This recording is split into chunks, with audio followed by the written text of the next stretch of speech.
Hi hello everyone welcome back to my simple and tasty recipe channel. ನಾನು ನಿಮ್ಮ ಪ್ರೀತಿ Ashwini Manjunath.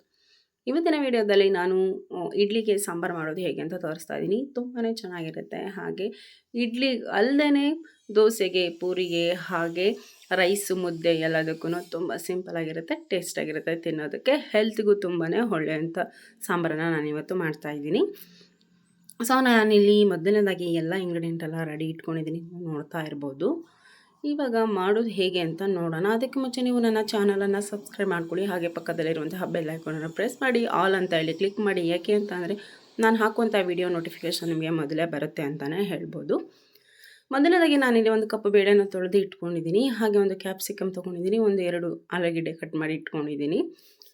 Next ಒಂದು 3 tomato ಕೂಡ ಸೇರಿಸ್ಕೊಂಡಿದ್ದೀನಿ cut ಮಾಡಿ.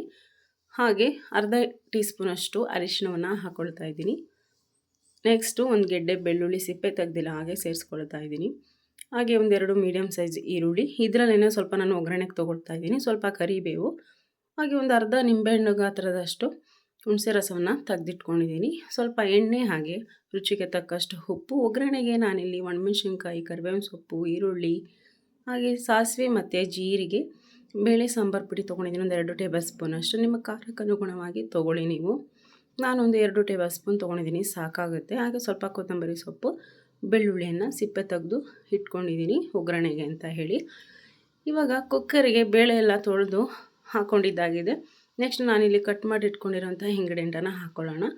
ಕೊತ್ತಂಬರಿ ಸೊಪ್ಪು, ಕ್ಯಾಪ್ಸಿಕಮ್, ಹಾಗೆ ಆಲೂಗೆಡ್ಡೆ, ಜೊತೆಯಲ್ಲಿ ಟೊಮ್ಯಾಟೊ. ನೆಕ್ಸ್ಟ್ ನಾನಿಲ್ಲಿ ಬೆಳ್ಳುಳ್ಳಿನ ಸೇರಿಸ್ಕೊಳ್ತಾ ಇದ್ದೀನಿ, ಕರಿಬೇವು, ಈರುಳ್ಳಿ, ಹಾಗೆ ಅರಿಶಿನ ಪುಡಿ. ಇಷ್ಟು ಸೇರಿಸ್ಕೊಂಡು ನಾವು ಹುಣಸೆ ರಸವನ್ನು ಸಹ ಜೊತೆನಲ್ಲೇ ಹಾಕ್ಕೊಬೇಕಾಗುತ್ತೆ. ನೋಡಿ, ಹುಣಸೆ ರಸವನ್ನು ಸಹ ಸೇರಿಸ್ಕೊಳ್ತಾ ಇದ್ದೀನಿ.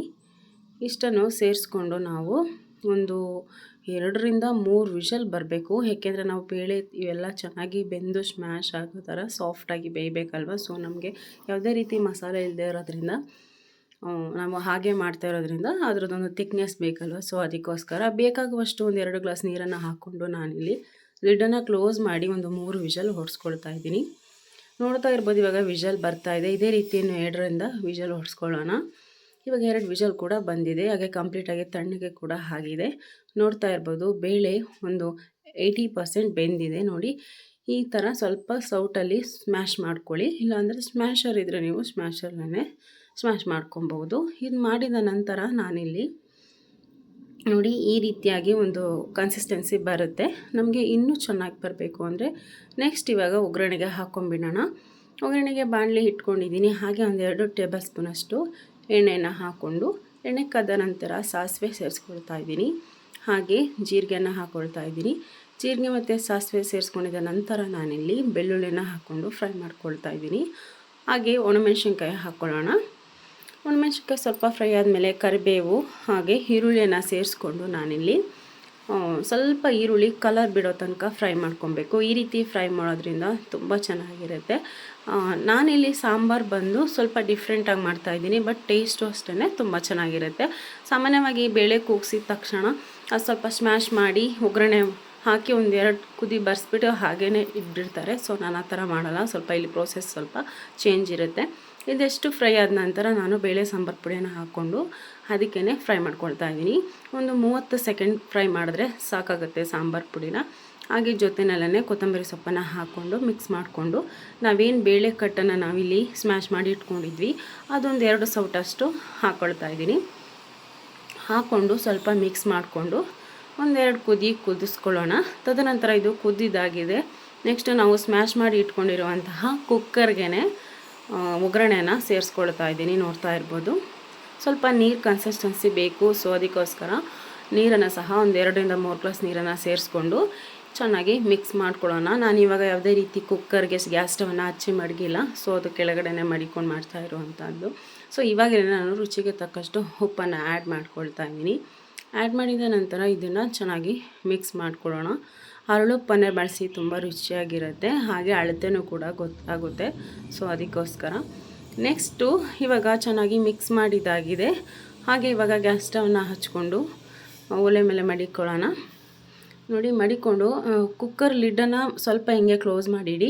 ಇಟ್ಟು ಒಂದು 10 ನಿಮಿಷ ಮೀಡಿಯಮ್ ಫ್ಲೇಮಲ್ಲಿ ಕುದಿಸಿ ನೋಡ್ತಾ ಇರ್ಬೋದು. ಇವಾಗ ಸ್ವಲ್ಪ ನೊರೆ ನೊರೆ ತುಂಬಿಕೊಳ್ತಾ ಇದೆ. ನಾವು ಕುದಿಸೋದು ಸಾಂಬಾರು ಕಂಪ್ಲೀಟಾಗಿ ರೆಡಿಯಾಗಿದೆ ಅಂತ ಗೊತ್ತಾಗೋದು ಯಾವಾಗ ಅಂದರೆ, ಇವಾಗ ನೊರೆ ಏನು ಬರ್ತಾ ಇದೆ ಆ ನೊರೆ ಎಲ್ಲ ಕಂಪ್ಲೀಟಾಗಿ ಹೋಗಬೇಕು, ಅಂದರೆ ಕಡಿಮೆ ಆಗಬೇಕು. ಆವಾಗ ಸಾಂಬಾರು ತುಂಬ ಚೆನ್ನಾಗಿ ಬೆಂದಿದೆ ಅಂತ ಹೇಳ್ತಾ, ಇಲ್ಲ ಅಂದರೆ ರಾ ಸ್ಮೆಲ್ ಬಂದುಬಿಡುತ್ತೆ. ಸೊ ಅದಕ್ಕೋಸ್ಕರ ನೆಕ್ಸ್ಟ್ ನೋಡಿ ಈ ರೀತಿಯಾಗಿ ಕುದ್ದಿದೆ ನೋಡಿ. ನೊರೆ ಕೂಡ ಕಂಪ್ಲೀಟಾಗಿ ಸ್ವಲ್ಪ ಸ್ವಲ್ಪ ಇದೆ, ಅಷ್ಟು ಬಿಟ್ಟರೆ ಇನ್ನು ಎಲ್ಲ ಚೆನ್ನಾಗಿ ಹೋಗಿದೆ, ನೊರೆ ಕಡಿಮೆ ಆಗಿದೆ. ನೆಕ್ಸ್ಟ್ ನಾನಿಲ್ಲಿ ನೋಡಿ ಮಲ್ಲಿಗೆ ಅಂತಹ ಇಡ್ಲಿಯನ್ನು ಮಾಡ್ಕೊಂಡಿದ್ದೀನಿ ಸಾಫ್ಟಾಗಿ.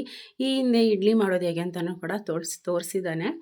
ನೆಕ್ಸ್ಟು ಸಾಂಬಾರನ್ನು ಸರ್ವ್ ಮಾಡ್ಕೊಳ್ತಾ ಇದ್ದೀನಿ. ನೋಡ್ತಾ ಇರ್ಬೋದು ಎಷ್ಟು ಕಲರ್ ಆಗಿದೆ, ಹಾಗೆ ಎಷ್ಟು ಥಿಕ್ನೆಸ್ ಇದೆ ಅಂತ ಹೇಳಿ. ಕನ್ಸಿಸ್ಟೆನ್ಸಿ ಇಷ್ಟ ಇದ್ದರೆ ಸಾಕು, ಸಾಂಬಾರು ತುಂಬ ಚೆನ್ನಾಗಿರುತ್ತೆ.